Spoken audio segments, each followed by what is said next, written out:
Nous allons ouvrir donc le Saint-Livre. Je voudrais que nous soyons sérieux avec la parole. Vous savez, en tant que pasteur, je me rends compte que beaucoup de chrétiens, ils écoutent des prédications, mais qui ne se remettent pas en question. C'est impressionnant. Et je peux le confirmer, bien sûr, par les témoignages. Nous allons faire plusieurs lectures. D'ailleurs, je vous suggère de les noter, ces textes. En écoutant la prédication, vous saurez normalement, si votre cœur est ouvert, si vous devriez noter les textes. Oui, ce n'est pas à moi à vous le dire. Mais au fur et à mesure que je présenterai certains textes, vous devriez pouvoir dire, oui, ce texte, je devrais le méditer. Parce que je ne fais pas attention à cette affaire qui est un obstacle à la prière. Car ce matin, on va regarder sur les obstacles à la prière. Dieu veut exaucer nos prières. Dieu veut exaucer la prière. Pourquoi Dieu a institué la prière? Pour nous bénir, vous le comprenez bien, pour nous exaucer. Et combien de chrétiens ont rétrogradé?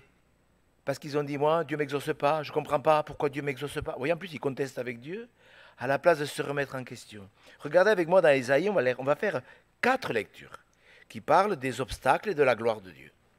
Ésaïe 40, verset 3, j'ai souvent parlé sur ce verset. Je me disais même, est-ce que tu le reprends? Eh bien oui. Tant pis si le Saint-Esprit me met à cœur de prendre un texte 20 fois, eh bien je le ferai. Même si ça déplaît à certains, c'est pas grave.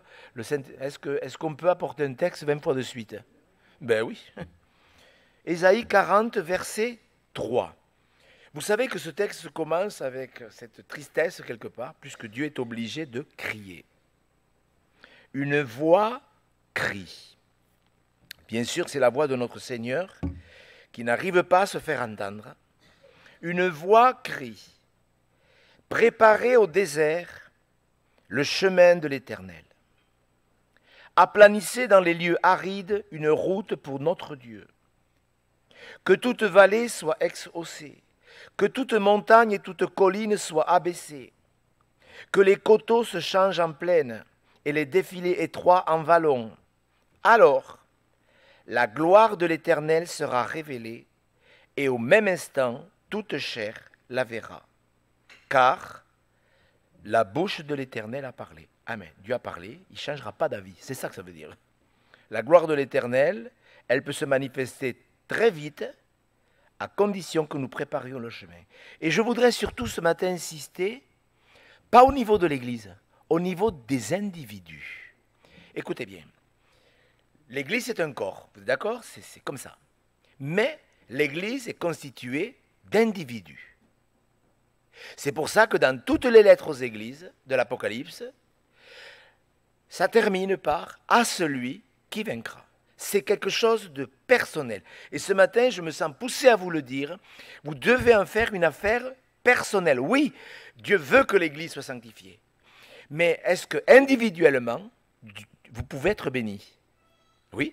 Dans une église de 1000 personnes, s'il n'y avait que des pécheurs, que des impies, est-ce que Dieu peut bénir une âme? Bien sûr. Pourquoi? Parce que cette âme-là prend au sérieux la parole. Beaucoup trop de gens regardent aux autres. Ésaïe 57. Vous savez qu'il y a beaucoup de textes sur le fait de préparer le chemin dans Ésaïe. Ésaïe 57, verset 14. Il faudrait lire jusqu'au verset 19. En vérité, il faudrait... Voyez, si vous prenez des notes, regardez bien tout ce qui est dit après.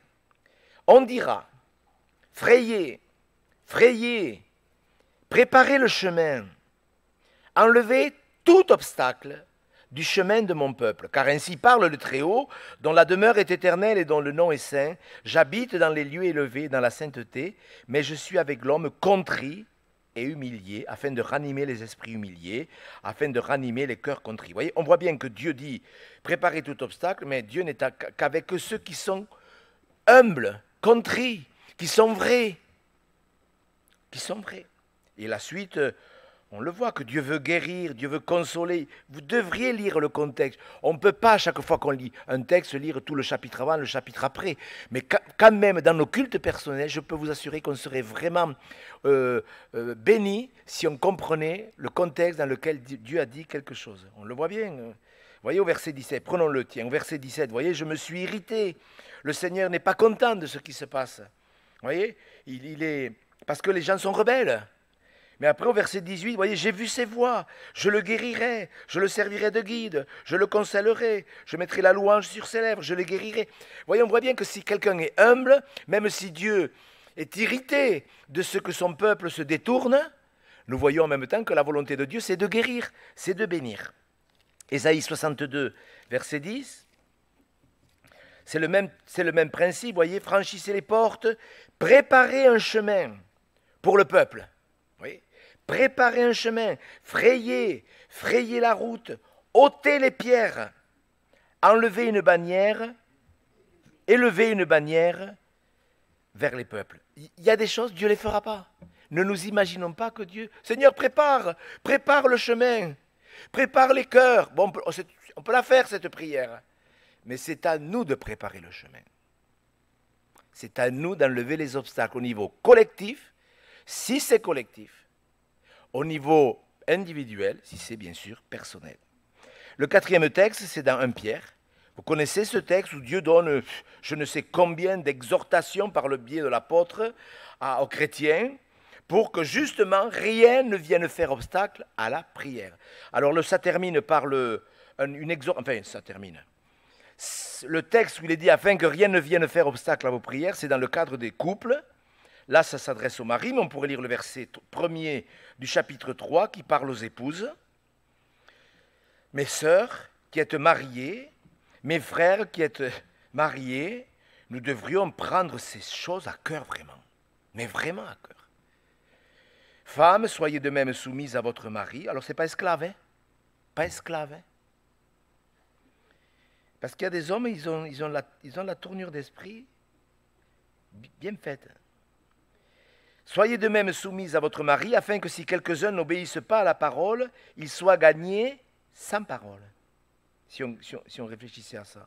Par la conduite de leur femme, verset 7, Marie, montrez à votre tour de la sagesse dans vos rapports avec votre femme, comme avec un sexe plus faible, honorez-la, comme devant aussi hériter avec vous de la grâce de la vie, qu'il en soit ainsi, afin que rien ne vienne faire obstacle à vos prières. Alors là, il faudrait lire les 3 premiers chapitres de Pierre pour comprendre ce que Dieu demande pour que rien ne vienne faire obstacle à nos prières. Mes frères et sœurs, je vous parle à l'individu, je ne parle pas à l'Église, même si bien sûr c'est pour l'Église, mais individuellement. Je m'adresse à toi, mon frère, à toi, ma sœur. Bien sûr que Dieu, dans Ésaïe 40, dit, voilà, si vous préparez le chemin, moi, je ferai ma part. Je manifesterai ma gloire. Amen. Est-ce que Dieu peut manifester sa gloire? La gloire dans l'Église, c'est une chose.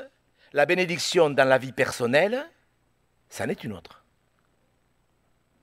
Et ce matin, je voudrais que vous compreniez bien que Dieu veut bénir. Enfin, écoutez, si vous avez lu la Bible, je ne vais pas insister sur cette introduction, vous savez que Dieu veut bénir. Il veut guérir. Il veut restaurer. Il veut que notre cœur soit plein d'assurance, plein d'espérance. Il y a des choses, peut-être que Dieu ne nous les donnera pas parce qu'elles nous seraient nuisibles, mais il y a des choses où vous pouvez être sûr que Dieu veut vous les donner. Et moi, je suis attristé parce que, vieillissant, je me rends compte que les chrétiens ne lisent pas la Bible. Ou alors ils la lisent avec la tête. Ils la lisent pour la lire. Vous voyez? Ils la lisent parce qu'on leur demande de la lire. Alors ils la lisent. Ils s'imaginent qu'en la lisant, c'est comme si vous alliez au restaurant et que vous lisiez que la carte. Que la carte. Ah, une côte de bœuf. Est-ce que c'est bon une côte de bœuf? Une côte de bœuf. 55 € pour 2. Oh. Imaginez-vous que vous gardiez que la côte de bœuf en photo. Ah, elle est belle cette côte. Ah, c'est frites. Oh. Et que vous regardiez la carte. Ah, et que vous repartiez. Qu'est-ce que vous diriez de quelqu'un qui va au restaurant, qui regarde la carte? Oh, oh ce dessert, cette crème brûlée. Et qui s'en va. Qu'est-ce que vous diriez de la personne? Eh bien, elle est stupide. Vous êtes d'accord? Mais mes frères et sœurs, je peux vous dire que des chrétiens se comportent de la même manière. Ils lisent la parole, mais ils ne la retiennent pas. Et Jésus a dit que celui qui portait du fruit, c'est celui qui écoutait avec un cœur honnête et qui la retenait. Et nous devrions retenir des choses importantes. Enfin, je ne sais pas, qui concernent l'exaucement. Que vous ne reteniez pas tout. Si je vous dis, faites-moi une étude sur l'inspiration des Écritures. Bon, vous allez me dire, je n'ai pas tout compris, l'inspiration, tout ça. Mais les exaucements à la prière, est-ce que ça ne vaut pas la peine? Tiens, mais ça, c'est un obstacle. Être honnête. Quand Paul dit, mais je prie pour que Dieu illumine les yeux de votre cœur. Vous ne croyez pas que ça vaut la peine de dire, Seigneur, mais illumine les yeux de mon cœur pour que je sache. Vous vous rendez compte? Mais vous savez, des fois je suis attristé, je sens bien qu'on a besoin de discernement pour dire à quelqu'un, mais peut-être que ça, Dieu ne veut pas vous le donner. Ou ce n'est pas encore le temps. Mais il y a des choses, on sait que Dieu veut les donner. Et qu'il y a des obstacles. Qu'il en soit ainsi, afin que rien ne vienne faire obstacle à la prière. Vous voyez, il y a un texte que je voulais partager avec vous, on va en voir. Je vais essayer de faire vite, parce que pour que vous puissiez, vous, les lire. Vous les lirez, vous. Mais dans Matthieu, au chapitre 7, vous voyez, par exemple, l'affaire, le sermon sur la montagne. Le sermon sur la montagne, c'est quelque chose je vais exagérer, mais on devrait presque le connaître par cœur. C'est le premier sermon que Jésus a donné, c'est le plus grand sermon. Il y a une centaine de conseils là-dedans pour que la prière soit exaucée. Vous voyez, ne jugez pas, vers chapitre 7. Ne jugez pas afin que vous ne soyez point jugés. Voyez, après, est-ce qu'il faut juger le péché dans l'Église? Vous voyez, d'un côté, il faut pas juger le comportement des gens, mais d'un autre, il faut juger le péché. Vous voyez, et Seigneur, mais donne-moi un cœur, éclaire mon cœur. Parce que regardez, voyez, j'ai pris ce texte exprès, car on vous jugera du jugement dont vous jugez, on vous mesurera avec la mesure dont vous mesurez. Pourquoi vois-tu la paille qui est dans l'œil de ton frère? N'aperçois-tu pas la poutre qui est dans ton œil? Ou comment peux-tu dire à ton frère, laisse-moi ôter une paille dans ton œil? Toi qui as une poutre dans le tien, hypocrite, ôte premièrement la poutre de ton œil. Ôte, vous vous rappelez ce qu'il dit? Ôter les pierres. Ôter, il y a des choses, il faut les ôter. Il faut les enlever, c'est personnel. Ôte premièrement la poutre de ton œil. Seigneur, il faut que j'apprenne à enlever ce que je dois enlever. Vous vous rendez compte, les gens qui vont se présenter devant Dieu, et ça va arriver à des millions de gens. J'espère que non, mais je suis sûr. À qui Dieu devra dire, mais tu n'as jamais rien ôté. Tu as prié pour rien. À des moments, la seule prière que Dieu exauce, c'est pardon. Dieu a pitié des misérables. C'est écrit. Dieu écoute la prière du misérable. Mais le misérable, c'est celui justement qui dit, mais ça ne va pas. Ça ne va pas, ça. Je le justifie, parce qu'il y a des gens qui justifient leur péché. Nous devons nous appliquer. Est-ce que c'est écrit, appliquez-vous? Est-ce que c'est écrit, travaillez à votre salut avec crainte et tremblement? Est-ce que c'est écrit? Je vous pose la question, mais d'une manière constructive. Est-ce que vous vous appliquez? Appliquez-vous à affermir votre vocation. Je dois m'appliquer. Est-ce que vous vous appliquez? Quand vous lisez le Saint-Livre, tiens, je vais reprendre le sermon sur la montagne et je vais regarder chaque conseil, chaque précepte, chaque commandement, chaque exhortation. Je vais les relire et je vais regarder si je m'y applique. Travaillez à votre salut avec crainte et tremblement. Mes frères et sœurs, je vous assure, moi je suis attristé. Quand je vois dans tous les entretiens que j'ai, cette semaine encore, j'apprenais qu'un pasteur, oui, je vous le dis, mais ça me fait de la peine, qu'un pasteur a fait un procès à l'église. Quand vous lisez les Corinthiens, vous savez quand même ce qui est écrit. Oui ou non? Il vaut mieux souffrir. Qui c'est qui va être gagnant là-dedans, dans ce procès? Personne. Si, il y en a un. Ça, le diable. Est-ce que vous comprenez? Personne ne sera gagnant. Tout le monde va perdre. Pourquoi? Parce qu'on n'a pas le respect des Écritures. Travailler à votre salut. Ce matin, je voudrais vous aider, nous aider à ce que nous travaillions à notre salut. Je répète, Dieu a institué la prière, c'est extraordinaire, pour nous bénir. La prière, en plus, c'est pas tellement cher, non? Combien vous payez chaque fois que vous devez prier? Combien vous payez? Non mais, vous ne trouvez pas ça merveilleux? Qui peut prier? Tout le monde. Et Dieu nous a montré de mille et une façons qu'il veut que nous nous approchions de son trône pour obtenir. Approchez-vous du trône de la grâce afin d'obtenir. Grâce, miséricorde, secours. Et regardez ce verset dans Ésaïe 16. Dans Ésaïe au chapitre 16. C'est un verset qui... Enfin, moi, dans Ésaïe, je le médite souvent, Ésaïe. Parce qu'il y a vraiment beaucoup de... Ésaïe 16, verset 12. Ça fait de la peine. Et c'est le peuple de Dieu. Ils prient, ils font des sacrifices. En veux-tu, en voilà. C'est impressionnant tout ce qu'ils font, tous ces lieux de culte qu'ils ont. Ésaïe 16, verset 12, on voit Moab qui se fatigue sur les hauts lieux. Ouais, c'est sûr qu'il y a des chrétiens qui ils prient pour rien. Il entre dans son sanctuaire pour prier. Et qu'est-ce qui se passe? Qu'est-ce qui est écrit? Il entre. Vous entrez dans le sanctuaire, c'est pourquoi normalement? C'est pour recevoir quelque chose. Et il ne peut rien obtenir. Vous voyez, le chapitre commence pareil. Au chapitre 1er, au verset 15, j'ai souvent cité ce verset, parce que moi, c'est des versets qui m'ont interpellé. Dieu parle, voilà, vous faites ceci, vous faites cela, vous offrez des sacrifices, vous chantez des cantiques, vous m'offrez de l'encens, etc., etc., etc. Quand vous étendez vos mains, je détourne de vous mes yeux. Quand vous multipliez les prières, je n'écoute pas. Verset 17, apprenez à faire le bien, recherchez la justice. Qu'est-ce que c'est qui est juste? Et nous avons tous été choqués quand nous avons lu les évangiles, la façon dont le Seigneur a parlé au pasteur. Vous n'avez pas été étonnés? Sincèrement, quand vous lisez les évangiles, vous n'êtes pas étonnés quand vous voyez comment Jésus a parlé aux sacrificateurs, aux Lévites? Vous n'êtes pas choqués? Moi, je suis toujours choqué. Peut-être parce que je suis pasteur et que ça me fait tenir à carreau, comme on dit. Vous avez vu le problème de l'hypocrisie dans la Bible? C'est un problème d'hypocrisie. C'est un problème d'hypocrisie. Regardez avec moi dans Matthieu. Alors, on va lire un ou deux textes dans Matthieu. Parce que le problème, ça commence par l'hypocrisie. On joue un rôle. Et dans le royaume de Dieu, moi je pense qu'on doit être vrai. C'est le contraire de l'hypocrisie. Dans Matthieu, chapitre 24, vous connaissez cette parabole? Enfin, cette parabole, c'est pas une parabole, c'est un enseignement où Jésus parle des hypocrites.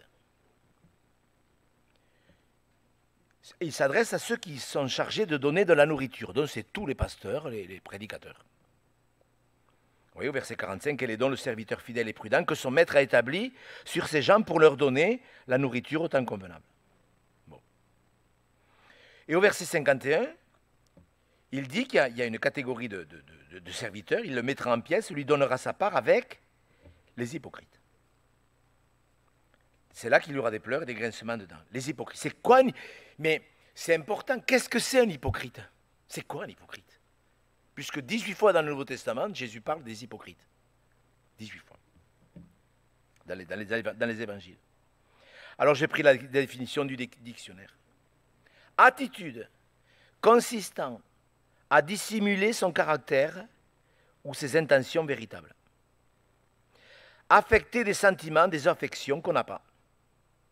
Action, parole, destinée à tromper par des sentiments. Enfin, c'est la comédie. On fait la comédie. À l'église, on a une attitude. Et à la maison, on en a une autre. À la maison, on a un comportement. Au travail, enfin, on joue la comédie. Ça ne plaît pas à Dieu, ça. Dieu a repris les hypocrites. Vous avez vu comment Dieu a parlé aux prostituées? Aux gens de mauvaise vie? Mais les hypocrites, il les a vraiment repris. Et il faut que nous soyons vrais. Hors de question de jouer un rôle. À la maison, à l'église, on doit partout, mais mes frères et sœurs, partout être pareil. Cette semaine, il y a une chrétienne qui m'a appelé d'un endroit de France. Elle me dit, on a un voisin, c'est un chrétien. il jure, il parle grossièrement, il ment, il blasphème. Moi, ça me fait de la peine, ça, parce que je sais très bien que ce frère, il est perdu, ce gars. Il est perdu. Regardez dans Matthieu 23. Matthieu 23, moi, c'est un chapitre, quand je le lis, je demande à Dieu qui m'éclaire. Je ne veux jamais devenir un hypocrite. Matthieu 23, vous avez vu le nombre de fois où Jésus parle? Vous avez lu, lisez-le ce chapitre. Il parle à des pasteurs. Malheur à vous, verset 13, scribes et pharisiens hypocrites, parce que vous fermez aux hommes le royaume des cieux. Vous savez, quand on dit aux gens qu'on ne peut pas perdre le salut, on leur ferme le royaume. Verset 14, malheur à vous, scribes et pharisiens hypocrites, parce que vous dévorez les maisons des veuves, vous faites de longues prières, c'est sûr, pour avoir l'argent des mamies. Voyez? Ça, c'est intelligent. Verset 15, malheur à vous, scribes et pharisiens hypocrites, parce que vous parcourez la mer, la terre, pour en faire un prosélyte, et quand il est devenu, vous en faites un fils de la géhenne, 2 fois plus que vous. Ils devaient être furieux, les pasteurs, parce qu'il est en train de leur dire qu'ils vont aller en enfer. Malheur à vous, conducteurs aveugles. Verset 17, insensés, aveugles. Verset 19, aveugles. Verset 23, malheur à vous, scribes et pharisiens hypocrites. Verset 24, conducteurs aveugles. Verset 25, scribes et pharisiens hypocrites. Verset 26, pharisiens aveugles. Enfin, je veux dire, il a quand même insisté là. Verset 27, hypocrites. Verset 29, malheur à vous, scribes et pharisiens hypocrites. Verset 33, là, il enfonce le clou. Serpent, race de vipères, comment échapperez-vous au châtiment de la géhenne? Enfin, c'est Jésus qui parle. Et voyez, alors on peut utiliser ce texte pour enfoncer le clou. Mais quand vous regardez dans Luc, au chapitre 19, après avoir dit ces choses, il a pleuré sur Jérusalem. Vous savez, ça ne fait pas rire, hein? Vous comprenez ce que je veux dire? Parce qu'on peut le dire, on peut utiliser voilà, pour faire des leçons. Voilà, moi, je sais comment prêcher au pasteur, je sais comment. Quand Jésus a dit ces choses, il s'est tourné vers Jérusalem et il a pleuré. Parce qu'ils ont refusé cette parole. Et on ne peut pas utiliser des textes archi sévères comme celui-ci pour culpabiliser les gens ou pour régler les comptes. Dieu ne supporte pas ça, c'est pareil. Mais c'est quand même écrit. Et nous devons commencer à nous dire, mais Seigneur, mais ouvre mes yeux, je ne veux pas jouer de rôle, je ne veux pas être quelqu'un d'autre, je dois être moi-même. Montre-moi dans quel état je suis. Et si tu dis, Seigneur, que tel comportement, telle attitude, tel propos, telle réaction est un obstacle, je ne vais pas commencer à justifier mon péché en disant que non, ce n'est pas ma faute, et c'est la faute à ci, et c'est la faute à cela. Mes frères et sœurs, il faut qu'on prie en étant honnête.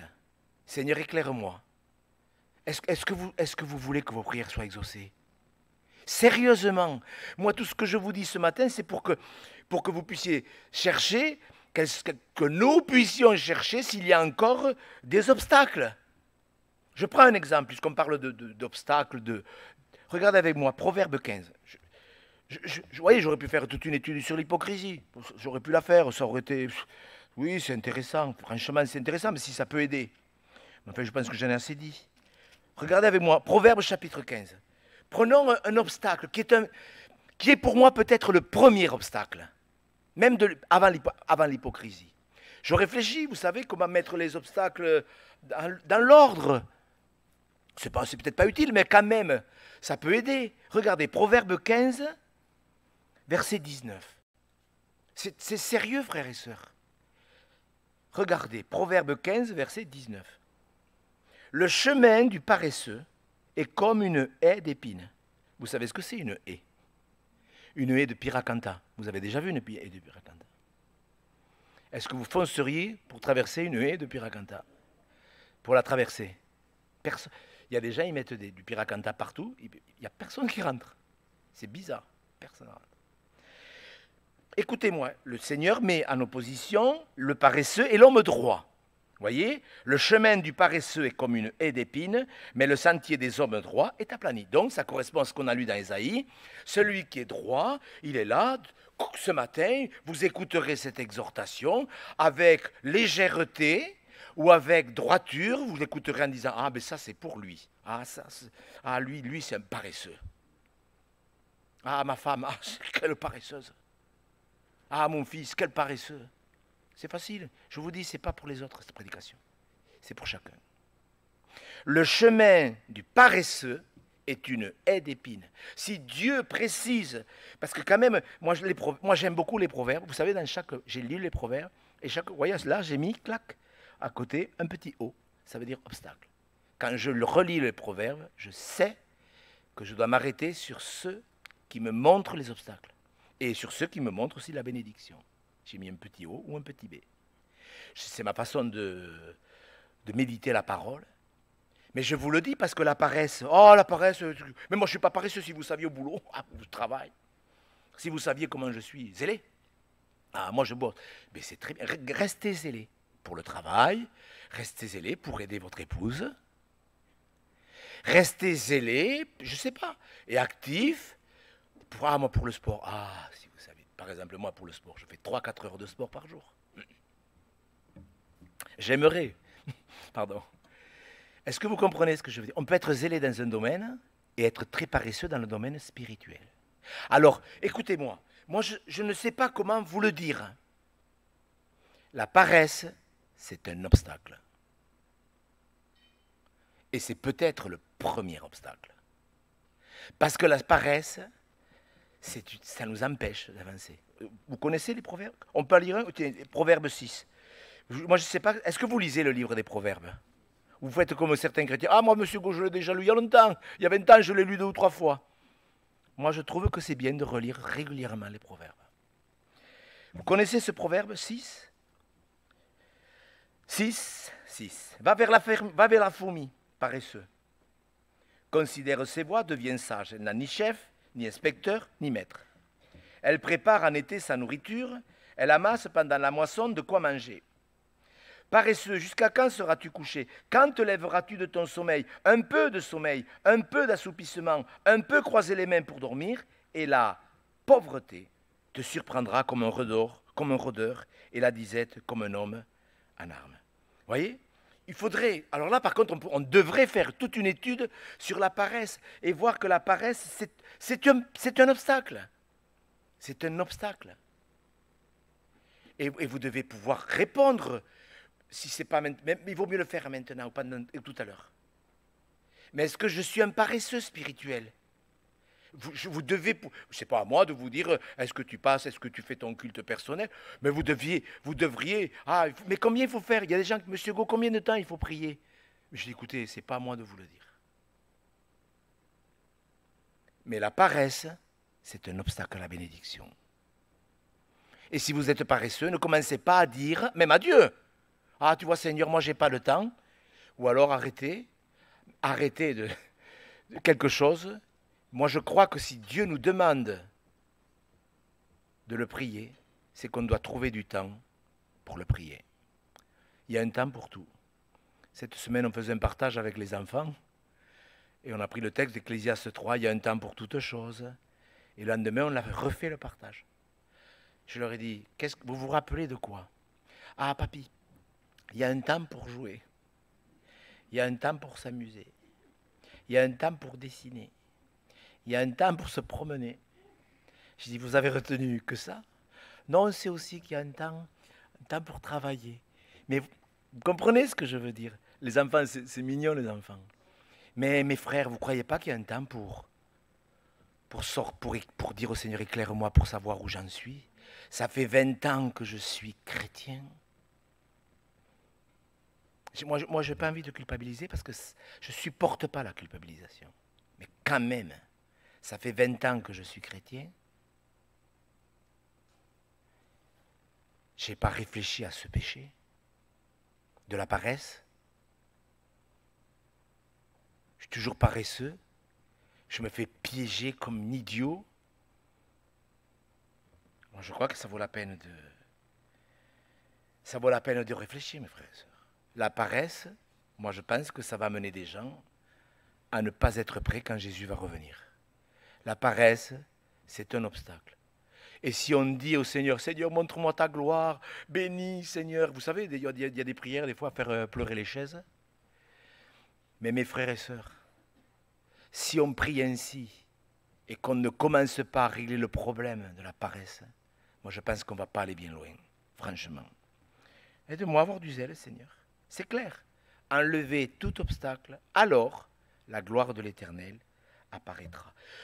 Pourquoi je vous ai dit tout à l'heure que les chrétiens ne lisaient pas la Bible? Je le sais. Pourquoi je le sais? Dans 1 Pierre, on y revient s'il vous plaît. Regardez, dans 1 Pierre, bon, il nous est demandé d'honorer notre épouse, notre mari, ça veut dire de la respecter. Est-ce que vous respectez votre conjoint? Est-ce que vous honorez votre femme? Est-ce que le respect, c'est quelque chose, le respect, oui ou non? Est-ce que c'est important de respecter sa femme? De respecter son mari? Moi, enfin, moi je ne sais pas. Moi, j'ai envie que mes prières soient exaucées. J'aime ma femme, mais je veux dire sincèrement, on sait ce qui fait plaisir à sa femme. On le sait. Hier soir, je préparais ma prédication. Je vous donne ce petit témoignage parce que je vous dis comment je le vis aussi. Je veux partager, pas pour parler de moi, mais c'est pour vous dire comment moi je le vis. Hier soir, j'étais en train de prier, j'étais en train de lire. Justement, je préparais, je peaufinais cette exhortation. Et puis, je pensais à ma femme, j'ai pensé à ma femme qu'elle était fatiguée. Elle était fatiguée parce qu'elle s'est occupée de sa mère, des petits-enfants toute la semaine. Et je lui ai demandé, est-ce que tu veux que je te fasse quelque chose? Elle m'a dit, oui, ça me ferait plaisir que tu t'occupes du repas des enfants. J'ai fait le repas, enfin, qu'elle avait déjà préparé. Je ne sais pas s'ils ont bien mangé, mais enfin, bon, je leur ai fait le repas. Mais pourquoi je l'ai fait? Parce que j'avais envie de monter? Non. J'avais envie d'honorer ma femme. Je dis ça parce que je ne l'ai pas toujours fait. Donc, je ne me sens pas, vous savez, le meilleur témoin. Mais je crois qu'on sait ce qui fait plaisir à sa femme et à son mari. Et quand il est dit, honorez-la, honorez-le, afin que rien ne vienne faire obstacle à la prière. Mais au verset 17 du chapitre 2, il n'y a pas que le fait d'honorer sa femme.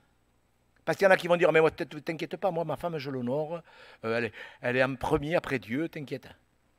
Mais il y a écrit aussi au verset 17, honorer tout le monde. Et ça, c'est dans le cadre qu'il en soit ainsi. Honorer les frères, aimer les frères. Craignez Dieu, honorer le roi. Ah, le roi. Monsieur Go, ça tombe bien. Il n'y en a pas. Il n'y a pas de roi, mes frères, c'est vrai. Mais il y a un président. Et je voudrais, mes frères et sœurs, que mais le diable, il se frotte les mains. Mais écoutez-moi bien. Mais surtout, si vous priez, Seigneur, envoie un réveil. Seigneur, tu vois, montre ta gloire. Et que vous parliez mal de ceux qui vous gouvernent. Regardez avec moi, on va lire 2 textes, mais je voudrais que vous les notiez, peut-être, mais pas pour que vous le fassiez parce que je vous le demande, mais pour que vous puissiez dire, mais c'est vrai, il faut que je l'ai déjà dit souvent d'ailleurs. Mais est-ce que vous le faites? 2 Timothée, chapitre 2. 2 Timothée, 1 Timothée, chapitre 2. Mes frères, c'est sérieux. Vous voulez voir la gloire de Dieu? Vous voulez que vos prières personnelles soient exaucées? 1 Timothée 2, verset 1er. J'exhorte donc en dernier, de temps en temps, quand vous avez le temps, j'exhorte. Mais non, mais je le dis exprès, c'est pour que vous réalisiez qu'on devrait le faire avant toute chose. Avant toute chose à faire des prières, des supplications, des requêtes, des actions de grâce pour tous les hommes, pour les rois, pour ceux qui sont élevés en dignité, afin que nous menions une vie paisible et tranquille, en toute piété et honnêteté. Cela est bon et agréable devant Dieu notre Sauveur. Cela est bon. Mes frères et sœurs, en plus à l'époque où ça a été écrit, il y avait des esclaves. Les gens, ils étaient des chrétiens, c'était des esclaves, vendus sur le marché. Même nous, imaginez aujourd'hui, si on vendait des gens sur le marché, des chrétiens. En plus, ça a été écrit dans un contexte où il fallait respecter tous ces gens.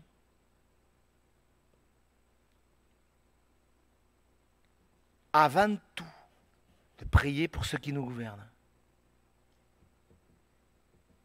Regardez dans Acte 23. Moi, je ne sais pas si ce texte, je ne sais pas comment vous lisez la Bible, mais à la lecture de ce texte, vous le saurez. Si vous êtes honnête avec Dieu, parce qu'il faut être honnête. Regardez ce texte avec moi.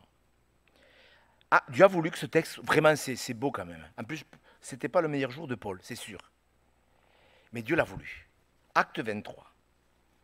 Paul, les regards fixés sur le Sanhédrin, dit « Homme frère, c'est en toute bonne conduite je me suis conduit jusqu'à ce jour devant Dieu. » Le souverain sacrificateur Ananias ordonna à ceux qui étaient près de lui de le frapper sur la bouche. Oui, il a pris une claque. Alors, Paul lui dit, Dieu te frappera, muraille blanchie. Bon, il n'était pas au meilleur jour, Paul. Mais puis il a réagi, bon, il a réagi. Comme on peut réagir parfois, humainement. Dieu te frappera, il n'était pas content. Tu es assis pour me juger selon la loi, et tu violes la loi en ordonnant qu'on me frappe. Ceux qui étaient près de lui dirent, tu insultes le souverain sacrificateur de Dieu. Et Paul dit, je ne savais pas, frère, que c'était le souverain sacrificateur, car il est écrit, tu ne parleras pas mal du chef de ton peuple. Vous voyez, frères et sœurs, c'est des textes, c'est dans le Nouveau Testament, c'est des textes. Est-ce que c'est difficile à lire ça? Et pourtant, je suis convaincu dans mon esprit que plusieurs parmi nous ne se sont jamais arrêtés sur cette affaire. C'est pour ça, je vous le dis parce que je suis pasteur, parce que je vous aime, parce que je dois vous le dire. Si vous ne vous arrêtez pas sur des textes comme celui-ci, facile à lire, en plus, ce n'est pas le Lévitique, c'est vraiment des textes faciles à lire. Mais tu ne parleras pas mal du chef de ton peuple. Et je suis tout le temps en train de critiquer M. Macron, et je suis tout le temps en train de critiquer le ministre de l'Agriculture. Mais je sais, moi, quand je vois ce que certains ministres ont fait, ça ne tient pas debout. Je me rappelle l'année, c'est très loin, c'était en 2003, je crois, où il y avait un ministre de l'Agriculture. Je le dis pour que vous compreniez que je ne suis pas bête et naïf. Il y avait un ministre qui avait demandé de ne pas nettoyer les rivières pour les alluvions, enfin, un truc de l'agriculture. Et bien, quand il y a eu des inondations partout, ça ne tient pas debout. Vous voyez ce que je veux dire? Je vous le dis pour que vous compreniez que je ne suis pas bête. Enfin, vous comprenez, je ne suis pas en train de dire il faut prier pour les autorités, il faut prier pour les autorités, Monsieur Gault, il est naïf. Non, je ne suis pas naïf. Je sais très bien qu'on a des énarques qui ne savent pas, certains, diriger le pays. Mais il n'empêche que nous ne devons pas parler mal d'eux. Nous devons prier pour eux. Ce n'est pas leur faute, c'est le péché. Lisez Ésaïe chapitre 3. Pas maintenant, vous lirez le chapitre 3 d'Ésaïe. S'il vous plaît, vous le lirez et vous verrez que tout ce qui se passe, c'est la faute du péché. Ce n'est pas la faute des gouvernants, ce n'est pas la faute des présidents. Quel que soit le président, il y aura le même problème partout. C'est le problème du péché. Mais en attendant, vous allez me dire, ouais, mais moi je ne le savais pas, ce n'est pas grave. Peut-être que ce n'est pas grave. Mais si vous parlez mal du président, si vous parlez mal de tel député ou de tel ministre, même s'ils ont tort, vos prières ne seront pas exaucées. Parce qu'on ne parle pas mal du chef de son peuple. Même Paul a failli se faire piéger. Vous voyez ce que je veux dire? Vous voyez, il a pris une baffe, il a dit non mais attends. Vous voyez, là, il a répondu, Dieu te frappera. Bon, vous n'utilisez pas cette façon de parler. Mais qu'est-ce que vous auriez dit, vous? Mais attention à toi. Mes frères et sœurs, est-ce que nous voulons que nos prières soient exaucées? C'est sérieux. Vous savez, moi, quand je vois des chrétiens, des vrais chrétiens, qui méprisent, qui insultent le président, mais le diable, il se marre. Il se frotte les mains. Mais c'est sûr. Tu ne parleras pas mal du chef de ton peuple. C'est écrit, je l'ai marqué dans Exode 22, tu ne maudiras pas le prince de ton peuple. Tu ne maudiras pas le prince de ton peuple. On pourrait lire, tiens, je ne sais pas si je l'ai marqué, je ne pense pas, mais c'est un verset qui me vient à l'esprit, dans Exode 22 justement, c'est parce que je ne l'ai pas marqué, mais on va le lire. Exode 22, verset 21. Vous voyez, il y en a plein, mais comment vous lisez votre Bible? Exode 22. Vous voyez, il me vient à l'esprit, je ne l'avais pas prévu. Vous pouvez le mettre s'il vous plaît, Fred? Merci. Exode 22, moi ça me fait quelque chose. Hein. Ça me fait quelque chose. 21. C'est un sujet, je prendrai une exhortation entière pour en parler. Qu'est-ce qu'il est écrit? Tu ne maltraiteras point l'étranger. Frères et sœurs, vous voyez?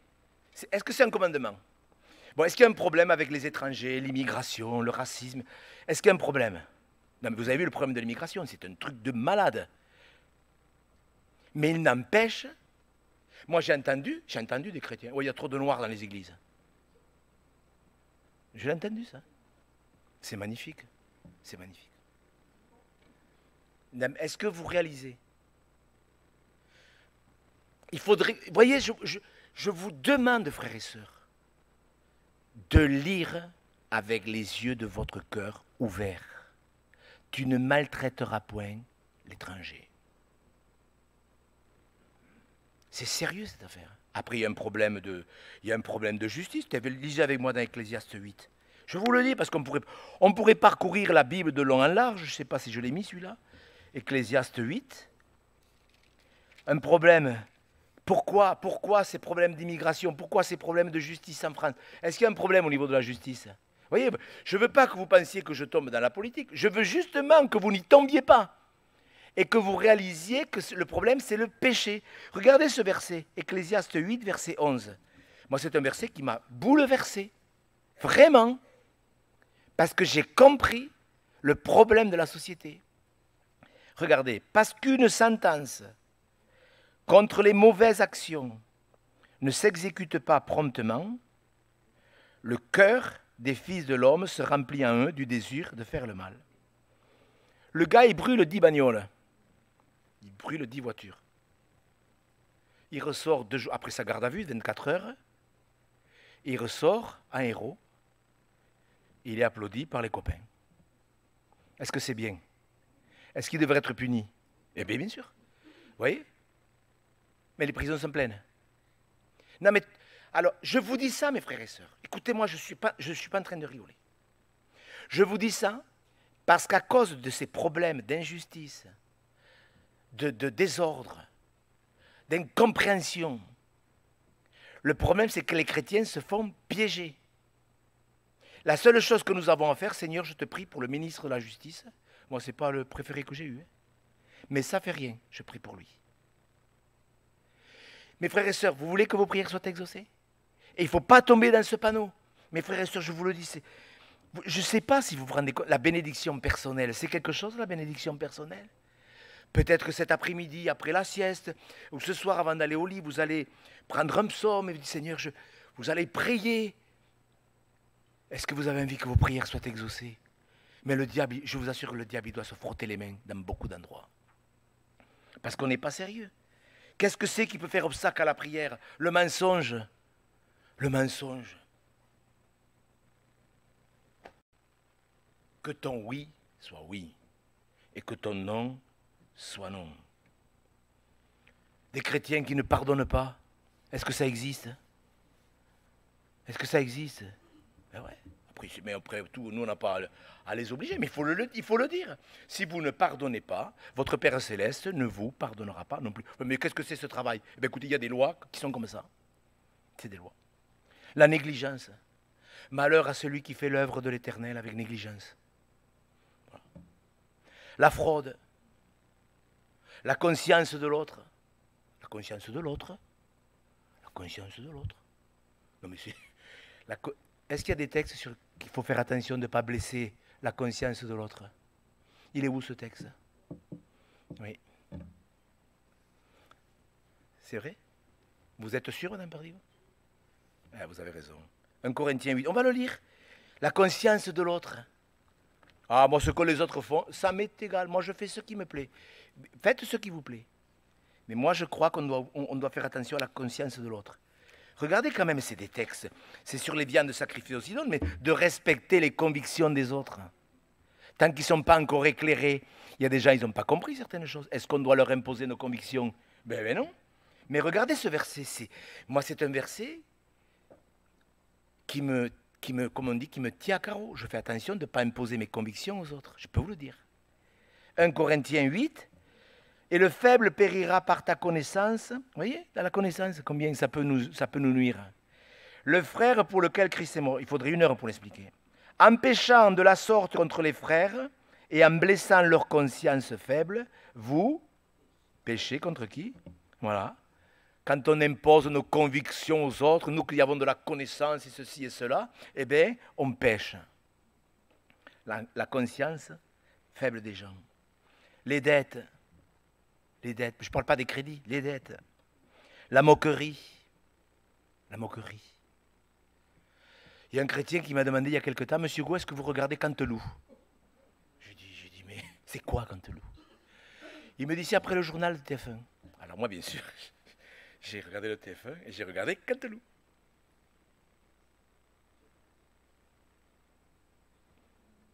Vous l'avez peut-être vous l'avez déjà vu, en fait? C'est quoi, ça? C'est de la moquerie. Mais je regardais les cinq premiers- je l'ai regardé presque en entier. Mais en plus, ça m'a... c'est marrant. Je vais être honnête jusqu'au bout. Je veux être honnête jusqu'au bout. C'est super bien fait, en plus. Vous comprenez ce que je veux dire? Je vais être honnête, je ne veux pas jouer l'hypocrite. C'est super bien fait. Mais on ne peut pas regarder ça, frères et sœurs. La moquerie, vous avez vu les textes sur les moqueurs dans la Bible? C'est un obstacle, la moquerie. Si vous voulez le regarder, regardez-le. Mais je pense que la joie ne viendra pas de là. Moi, je crois que la joie, elle vient de l'onction. Voilà, et pas de ces moqueries. La colère, la colère. La colère. On peut aller un peu dans... Écoutez, moi j'aimerais que... Vous connaissez le texte sur la colère, hein? Si vous vous mettez en colère, ne péchez pas. Que le soleil ne se couche pas sur votre colère. Ne donnez pas. Ah, mais moi c'est plus fort que moi. Écoutez-moi bien, frères et sœurs. Moi je crois qu'il faut arrêter avec ce cinéma. Parce que, on va lire la solution. Parce que bon, il y a le fait. Mais écoutez, moi je ne sais pas comment vous lisez Colossiens chapitre 3. Oui, oui, vous. Mais Colossiens chapitre 3, verset, on va lire. Mais écoutez, je ne sais pas comment vous le lisez. Colossiens chapitre 3, verset 5 à 8. Je sais pas, écoutez-moi, vous allez m'expliquer comment vous le lisez. Faites donc mourir ce qui dans vos membres est terrestre. Ce n'est pas diabolique, c'est pas que diabolique. On peut donner accès au diable par la colère, mais la colère, c'est pas diabolique. Ça peut le devenir. Mais ce qui est terrestre,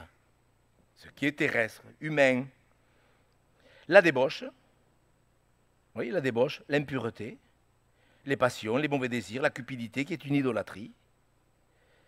C'est à cause de ces choses que la colère de Dieu vient sur les fils de la rébellion, parmi lesquels vous marchiez autrefois lorsque vous viviez dans ces péchés. Mais maintenant, écoutez, comment vous le lisez? Renoncez à toutes ces choses, à la colère, à l'animosité, à la méchanceté, à la calomnie, aux paroles équivoques qui pourraient sortir de votre bouche. Ne mentez pas les uns aux autres, etc., etc., etc. Renoncez à toutes ces choses. Et si je m'emporte, eh bien de suite, je demande pardon. Ça vous arrive des fois Il n'est pas dit, c'est pas normal que vous vous mettiez en colère. Il dit, si vous vous mettez en colère, donc qu'est-ce que ça veut dire? Que ça peut arriver. Ouais, il faut pas jouer la comédie. Jésus n'a pas dit, je vous interdis de vous mettre en colère. Si vous vous mettez en colère, ne péchez pas. De suite, on devrait réagir. Renoncez à la colère. Mes frères et sœurs, c'est des obstacles. À cause de ça, la colère de Dieu va venir sur la terre. Donc, comment voulez-vous que nos prières soient exaucées si je suis toujours en train de me mettre en colère, etc., etc. Oui, mais à chaque obstacle, là, je l'ai pris parce que c'est flagrant. Mais la colère, ne pas honorer ses parents. Ah, la vieille folle. Moi, j'ai entendu des chrétiens, oh, ma mère, elle est folle. Elle est folle, la vieille. Après, on s'étonne que nos prières ne soient pas exaucées. Bien sûr qu'il y a des mamies, des fois, des gens vieillissants qui sont difficiles. C'est vrai. Rendre le mal pour le mal. S'ingérer dans les affaires d'autrui. Vous voyez, chaque cas, on pourrait en parler. S'ingérer dans les affaires d'autrui. Murmurer, dédaigner, prendre le nom du Seigneur en vain. Le mépris. Le mépris des pauvres, des vrais. Dans la voiture, vous savez au feu rouge, souvent, il y a des gens qui font la manche. Vous savez. C'est un problème. Ce matin, on a eu un petit débat avec nos petits-enfants dans la voiture. Ils me posaient des questions. Papy, pourquoi tu as donné une pièce au monsieur? Et si ce n'est pas un vrai pauvre? J'ai dit, mais je ne sais pas. Est-ce qu'il y a des vrais pauvres? Est-ce qu'il y a des faux pauvres? Est-ce qu'il y a des paresseux, des feignants? Vous comprenez pourquoi on a besoin de discernement? On ne peut pas donner de l'argent à tous les clochards de Toulouse. Mais qu'est-ce qu'elle dit la Bible? Regardez avec moi ce proverbe. Je vais terminer avec ça, mais je voudrais tellement vous encourager, mes frères et sœurs, à lire la Bible avec sérieux. Ce n'est pas possible qu'un chrétien qui a 20 ans de conversion n'ait pas lu Acte 23, de ne pas parler mal de son président. Ce n'est pas possible. Regardez, Proverbe 21. Regardez, c'est un verset. C'est quelque chose, ça. Proverbe 21, verset 13. Celui qui ferme son oreille au cri du pauvre criera lui-même. Avouez que c'est un dilemme, ça, oui ou non? On ne peut pas régler ça d'un coup de baguette magique. Moi, je donne ou moi, je ne donne pas. Vous voyez? Parce qu'il y a ça, mais en même temps, il y a les feignants. J'avais raconté ce témoignage dernièrement. Ça s'est passé quand on était à Toulouse. Il y avait un monsieur qui était venu me voir. On va le lire dans 2 Thessaloniciens. Prenez le texte avec moi. Il y a un monsieur qui vient me voir, il descendait de Strasbourg. Et il me demande, il vient me voir, Monsieur Gau, je vous ai écouté sur Internet, vous êtes un homme de Dieu, est-ce que vous avez une parole de Dieu pour moi? Je dis, non. Je ne connaissais pas le vieil là. Non, j'ai pas. Mais dites-moi un peu plus sur votre vie, peut-être après je vous donnerai un conseil. Alors il commence à m'expliquer qu'il va de séminaire en séminaire et qu'à chaque séminaire, il reçoit une prophétie qui sera comme Josué, qui sera comme Caleb. Je dis, c'est bien, c'est bien. J'ai dit, il en faut. Il en faut des Caleb. Et au bout d'un moment, je lui pose la question, mais qu'est-ce que vous faites à Toulouse? Ah ben rien, je suis chez une chrétienne, en plus il avait été chez une femme. Bon. Vous travaillez pas? Non, non, non, je travaille pas, moi vous savez, j'ai besoin de garder la paix, hein, parce que les gens qui travaillent, bon. Non mais, et au bout d'un moment, j'ai dit, vous n'avez pas des parents? Non, non, mon papa est décédé, mais votre maman? Ah, si, ma maman, elle est à Strasbourg, elle est malade, elle a le cancer, elle est en train de mourir. Et j'ai dit, vous êtes là? En train de vous promener toute la journée alors que votre maman est en train de mourir du cancer. Eh bien, j'ai une parole de Dieu maintenant pour vous. Ah, j'ai dit, j'ai une parole. Eh bien, on va la lire. Alors, on a lu 2 Thessaloniciens. C'est pour vous dire que prendre soin d'un pauvre, c'est une chose. Discerner un feignant, c'en est une autre. Non, mais c'est ça, c'est sérieux les obstacles. Vous voyez combien on a besoin de discernement et de sensibilité. 2 Thessaloniciens, chapitre 3, verset 10. Lorsque nous étions chez vous, nous vous disions expressément, si quelqu'un ne veut pas travailler, qu'il ne mange pas non plus. Nous apprenons cependant qu'il y en a parmi vous quelques-uns qui vivent dans le désordre et qui ne travaillent pas, mais qui s'occupent de futilités. Nous invitons ces gens-là et nous les exhortons par le Seigneur Jésus-Christ à manger leur propre pain en travaillant paisiblement. Pour vous, frères, ne vous lassez pas de faire le bien. Si quelqu'un n'obéit pas à ce que nous disons par cette lettre, notez-le, n'ayez pas de relation avec lui afin qu'il éprouve de la honte. Mais voyez, écoutez-moi frères, je ne voudrais pas être trop long, mais il faut que je la termine cette prédication. Est-ce que vous comprenez combien on a besoin de discernement? Aider les pauvres, on le fait. On le fait par le biais de l'association Miséricorde et Compassion, vous voyez, on le fait. Cette semaine encore, on a pu aider vraiment des personnes en Afrique, des veuves et des orphelins. Mais en France, il y a des feignants. Et Seigneur, mais donne-moi du discernement, parce que je ne veux pas non plus dire, ben maintenant c'est fini, je me suis fait avoir, je ne donne plus. Moi, une fois, je l'ai dit. Je dis, Seigneur, c'est fini, je ne donne plus. Vous voyez, mais sur le coup. Parce que je m'étais fait avoir 3 ou 4 fois de suite.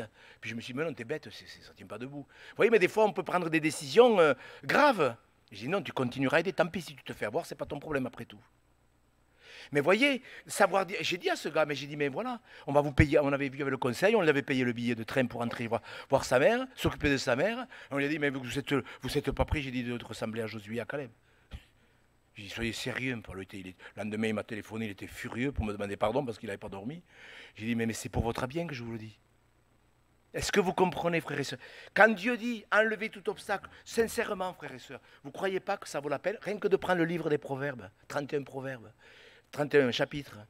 Il dit, tiens, montre-moi déjà tous les obstacles qu'il pourrait y avoir dans ma vie, que j'arrête de vivre dans l'illusion.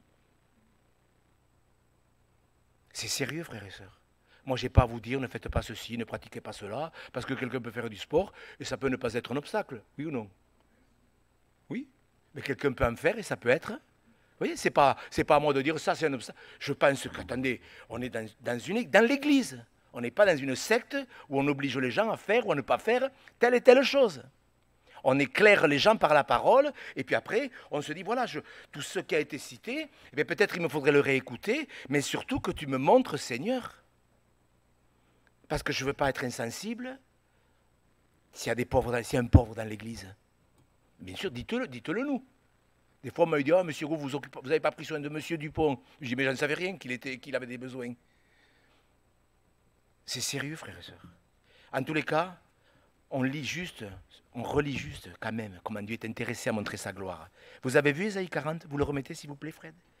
Préparez au désert le chemin du Seigneur. Ça part de très bas, préparé au désert. Mais dès qu'on fait les choses, dès qu'on les fait, et ça je parle à l'individu, hein, dès qu'on le fait, verset 5, alors la gloire de l'Éternel sera révélée ou dans 3 ans, vous m'avez fait attendre, moi je vais vous faire attendre. Non, c'est pas beau quand même. Sérieusement, vous ne trouvez pas qu'on a un Dieu qui est bon? Au même instant, dès que vous vous appliquerez, et ne restons pas dans l'ignorance, parce que oui, moi ça me va bien l'ignorance, parce que Dieu ne tient pas compte des temps d'ignorance. Je crois que c'est un peu plus sérieux que ça l'évangile quand même. Alors on va se recueillir, on va prendre le pain et le vin. On a quelques minutes, Michael s'il vous plaît. On se recueille. On se recueille. Je vous demande, s'il vous plaît, je vous le demande comme si vous étiez... Vous savez, quand Paul parlait à Timothée, il disait « mon enfant ». Je vous le demande comme si vous étiez mes enfants. Vous savez, cette semaine, on a fait des petits cultes avec mes petits-enfants. Et je me suis régalé avec ma femme, on faisait des petits cultes. Mais vous savez, quand Paul dit « mes petits-enfants », est-ce que vous réalisez, frères et sœurs, que la vie avec Dieu, c'est simple? C'est vraiment simple. Qu'est-ce que ça coûte de méditer les proverbes, ou de reprendre le sermon sur la montagne, ou la première épître de Pierre, ou de mettre un petit signe sur le verset qui est un obstacle. Ah, je parlerai pas mal du chef de mon peuple, ou ça, il faut que je le marque, il faut que je le lise tous les jours pour que ça soit gravé dans mon cœur. Dieu a dit, je graverai dans mon cœur, dans vos cœurs. Et je vous demande de répondre à cette prédication dans votre cœur, pas à haute voix, pas à haute voix. C'est personnel, ça regarde personne. Je sais qu'il y a des prières publiques, ça c'est clair. Mais je crois que là, vous pouvez répondre dans votre cœur. Je vous demande de le faire, par politesse. Pas pour moi, mais pour Dieu. Parce que je crois que c'est la moindre des politesses de respect de lui répondre. Et je voudrais vraiment que l'on prenne ce pain et ce vin avec cette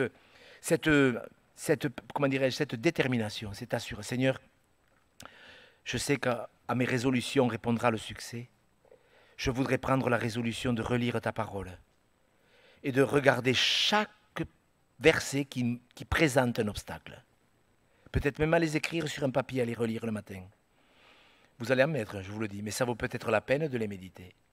Enlever tout obstacle du chemin de mon peuple.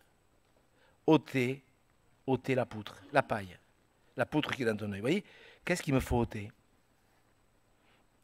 On va prier, frères et sœurs. Soyons vraiment sérieux.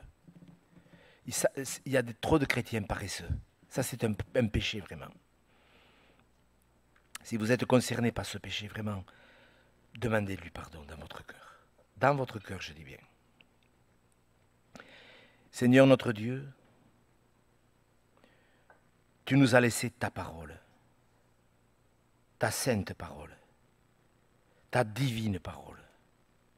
Tu as dit que le ciel, la terre passerait, mais que ta parole est éternelle.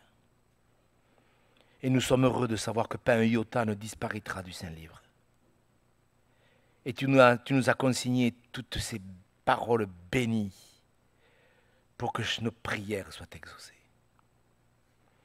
Tu vois où nous en sommes, tu vois tous ceux qui écouteront cette exhortation, nous, ce matin, dans ce lieu. Seigneur, s'il te plaît, nous te demandons de nous éclairer. Lorsque nous lirons et relirons dans nos cultes personnels le Saint-Livre, Seigneur, éclaire-nous. Et que ce pain et ce vin ce matin nous rappellent l'alliance, oui, que tu as faite avec nous, cette alliance éternelle, de faire de nous tes enfants, et nous ne voulons pas être de ceux qui se retirent pour se perdre, parce que les obstacles nous auront barré le chemin. Oui, Seigneur Jésus, que ton nom soit béni. Je vais demander à tous ceux qui sont baptisés par immersion, tous ceux qui ont accepté Jésus-Christ comme Sauveur et comme Seigneur et qui veulent prendre le pain et le vin, de se lever avec cœur et de continuer dans leur cœur à louer ou à prier, à remercier, à demander de l'aide. Comme Anne dans le temple, elle ne faisait que remuer les lèvres, mais je trouve que quelqu'un a entendu sa prière. Votre prière, elle peut être entendue là, même si personne à côté de vous l'entend. Que Dieu vous bénisse.